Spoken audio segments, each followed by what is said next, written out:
I'm Arieann DeFazio, and I'm a maker.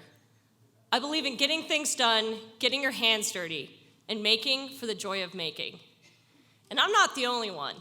There's this whole movement of weirdos just like me called the maker movement. I used to make things like protein crystals in a lab, and now I make things like companies and communities. But before I embraced the making for the joy of making ideology, I was stuck in the tracks of what I should be doing. I should go get my bachelor's. I should go get my doctorate, because that's what nerds are supposed to do. And honestly, that's exactly what I started doing. Didn't even think about it. I just jumped on that train and started chugging along. Until one day, I finally looked up and thought, wow, this is not it. So I started thinking, well, if this isn't it, then what is? The first time I went to a maker fair and was introduced to the maker movement was a turning point in my life. I saw all these people just like me, making all this awesome stuff, and they weren't making it for a company or a research project. There was no academic or financial reason for these creations. They simply just made them. This attitude of making for the joy of making is extremely powerful, and it leads to amazing things. In order to demonstrate the sheer awesomeness of this attitude, I would like to share with you the story of two robots. These two robots. These are real mechs. Now, for those of you who didn't spend your childhood playing Mech Warrior, these are 20-foot-tall robots that someone gets in and controls, kind of like a giant, awesome fighting robot suit.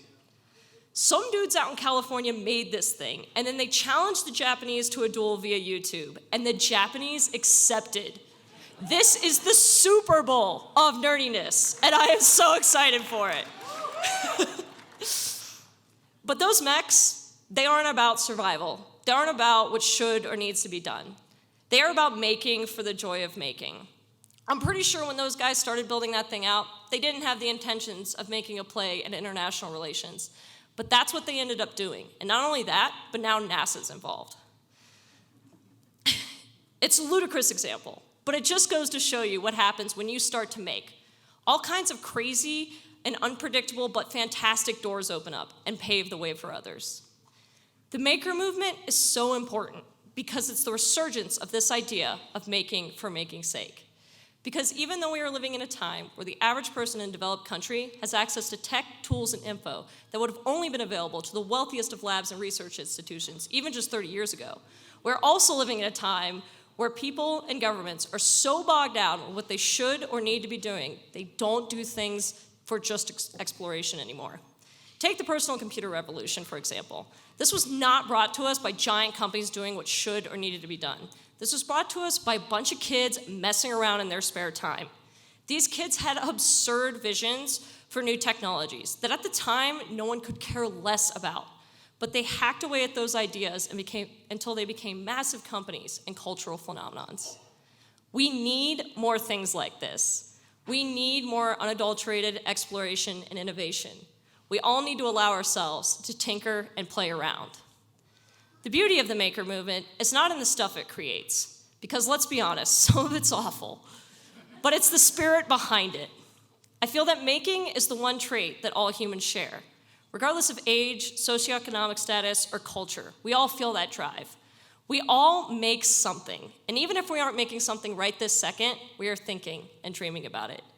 To me, making is one of the purest human motives. I would put it right up there with being as profound and important as love. Exploring and making do not require that you drop everything you're doing, but simply that you start something new. And honestly, you may never finish it. But like me, you might find a new path along the way. So the next time you're in a rut, don't like your job, or you're simply just bored, I encourage you to start making something and do it for the sheer joy of it. And don't worry about things like failure, because failure is going to happen anyway. You might as well spend it on something you love, because making is awesome. And allowing yourself to play around could very well end up being the most important thing that you've ever done. Thank you.